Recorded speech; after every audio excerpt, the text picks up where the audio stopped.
Halo semuanya, hari ini kami akan mempresentasikan tentang karakteristik produk dan juga kepuasan pelanggan pada souvenir shop. Kami dari kelompok 2, ada saya sendiri, John Enrico, dan ada Michael, dan yang terakhir ada Sabrina Verina. Langsung saja kita ke pokok materi.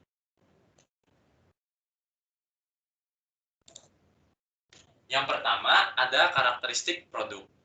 Karakteristik produk itu sendiri memiliki pengertian yaitu kondisi yang berbeda dari suatu produk dibandingkan dari para pesaingnya yang ditawarkan oleh produsen kepada konsumen untuk memenuhi kebutuhan konsumen itu sendiri.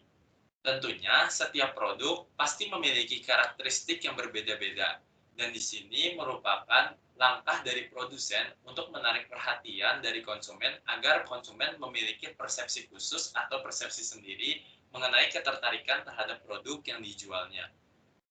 Tentunya dengan meningkatkan variasi produk dari produk yang dijual akan menambah daya tarik atau daya beli dari konsumen terhadap produk yang kita jual.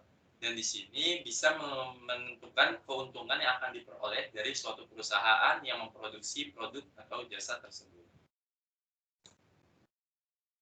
Selanjutnya ada pricing policy atau yang kita sering dengar juga dengan kebijakan suatu harga.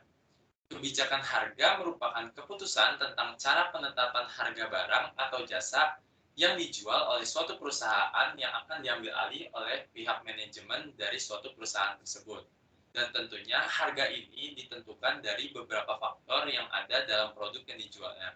Misalkan biaya yang dikeluarkan oleh produk yang akan dijual dari perusahaan dan juga ada dari pihak eksternal yaitu mengenai terkait pajak yang dibutuhkan untuk produk tersebut. Nah, harga ini sendiri merupakan nilai dari suatu produk berupa uang yang harus dikeluarkan oleh konsumen untuk mendapatkan produk tersebut. Dan di sini produsen atau para pedagang yang menjual produk tersebut akan mendapat keuntungan dari ketertarikan konsumen yang membeli produk tersebut. Selanjutnya ada minat beli.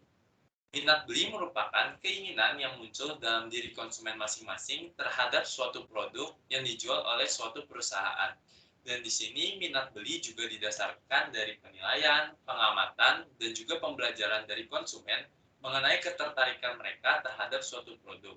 Sehingga jika ia tertarik untuk melihat barang atau produk tersebut, tentunya mereka memiliki minat dan akan membeli produk tersebut. Selanjutnya akan dilanjutkan oleh Sapi. Selanjutnya ada karakteristik produk. Namun pertama pengertian dari souvenir shop itu sendiri merupakan toko yang terutama menjual souvenir, barang-barang yang memiliki unsur kenang-kenangan, dan barang yang berkaitan dengan topik atau tema tertentu. Produk yang baik di mata konsumen biasanya memiliki karakteristik yang pertama awet dan tahan lama. Para konsumen tentunya sangat menyukai produk yang tahan lama dan awet sehingga tidak gampang rusak. Dengan daya tahan yang bagus, semua produk tersebut sangat disukai hingga laku di masyarakat. Yang kedua ada perawatan yang mudah. Konsumen juga menyukai produk yang mudah untuk dirawat. Contohnya seperti pakaian atau sepatu. Banyak sekali masyarakat yang menyukai pakaian dan sepatu yang nyaman digunakan. Karena selain nyaman, sepatu tersebut juga biasanya mudah untuk dibersihkan. Yang terakhir ada murah. Tentu saja produk dengan harga yang relatif murah akan sangat disukai oleh para konsumen. Namun, meskipun harganya terjangkau, tentunya produk tersebut harus memiliki kualitas yang cukup baik agar tetap bisa diterima oleh para konsumennya. Pastinya, jika bisa memilih, para konsumen akan lebih memilih produk yang relatif murah, tapi memiliki kualitas yang baik. Next.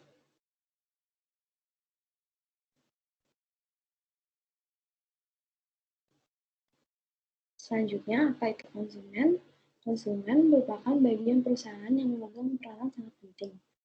Karena dengan adanya konsumen, maka keberhasilan usaha perusahaan dapat diketahui, diterima, atau tidaknya oleh masyarakat sekitar. Untuk itu, setiap perusahaan berupaya keras untuk mempertahankan seluruh konsumennya dan mencari konsumen baru lebih baik lagi untuk menjaga agar konsumen tetap setia kepada perusahaan. Caranya adalah dengan memberikan pelayanan yang baik. Memberikan kepuasan kepada konsumen dapat dilakukan dengan cara pemenuhan segala harapannya atas produk perusahaan tersebut. Selain itu, pelayanan dari setiap karyawan dalam melayani konsumen juga dapat memberikan kepuasan bagi konsumen. Keramahan serta kemampuan dari karyawan untuk memberikan keyakinan terhadap suatu produk yang ditawarkan akan mempengaruhi kepuasan konsumen. Next. Selanjutnya ada kepuasan pelanggan. Kepuasan pelanggan adalah suatu tingkatan di mana produk dirasakan sesuai dengan harapan pembeli. Kepuasan konsumen terhadap pembelian tergantung pada kinerja aktual produk tersebut, sehingga sesuai dengan harapan pembeli. Konsumen memiliki berbagai macam tingkatan kepuasan. Jika keberadaan suatu produk berada di bawah harapan pembeli, maka pembeli tidak akan merasa puas atas kualitas produk tersebut.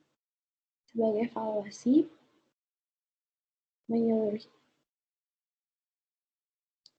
isu utama dalam nilai kerja produk adalah dimensi apa yang digunakan konsumen untuk mengevaluasinya. Pemilik toko yang cerdas tentunya harus memahami bagaimana memberikan pelayanan yang baik pada para pelanggannya.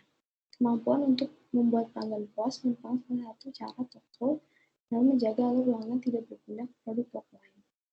Selanjutnya akan dijelaskan oleh Michael. Berikutnya adalah mengukur tingkat kepuasan pelanggan. Untuk mengetahui kepuasan pelanggan terhadap produk yang telah kita produksi, maka perlunya untuk mengukur tingkat kepuasan pelanggan. Berikut terdapat dua cara untuk mengukur kepuasan pelanggan. Yang pertama adalah membuat sistem kritik dan saran yang dapat berupa penyediaan kotak saran yang bisa diisi oleh pelanggan saat mengunjungi toko souvenir kita. Kemudian yang kedua adalah melakukan survei pelanggan. Survei pelanggan ini dapat dilakukan dengan cara mewawancarai pelanggan saat sedang berkunjung ke toko souvenir kita. Kemudian setelah itu kritik dan saran dapat direalisasikan dan diproses. Next.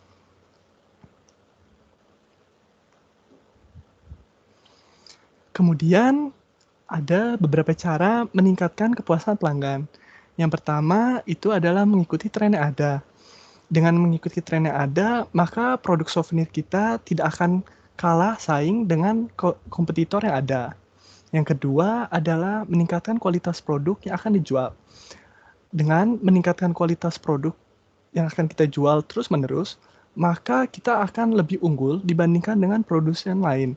Karena kemungkinan produsen lain hanya meningkatkan kualitas produknya beberapa saat.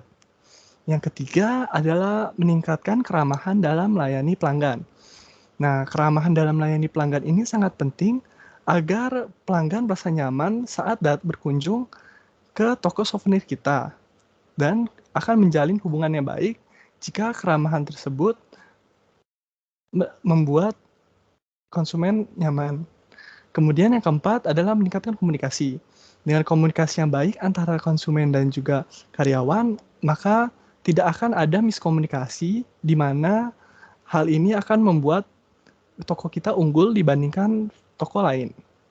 Kemudian yang terakhir adalah merealisasikan saran dan kritik yang diberikan pelanggan. Nah, setelah diproses, maka perlu untuk direalisasikan karena apabila tidak terjadi realisasi, maka pengunjung akan merasa kecewa karena produk yang ada hanya itu saja. Nah, kesimpulan berdasarkan pendapat sebelumnya adalah maka karakteristik produk mempengaruhi minat beli konsumen untuk membeli suatu produk. Semakin tinggi karakteristik yang diberikan, maka konsumen akan semakin tinggi kepuasannya sehingga tingkat loyalitas yang dimiliki konsumen terhadap produk yang diberikan juga tinggi. Sekian presentasi kelompok kami tentang karakteristik produk dan kepuasan pelanggan souvenir shop. Semoga materi kami bermanfaat bagi kita semua. Sekian dan terima kasih.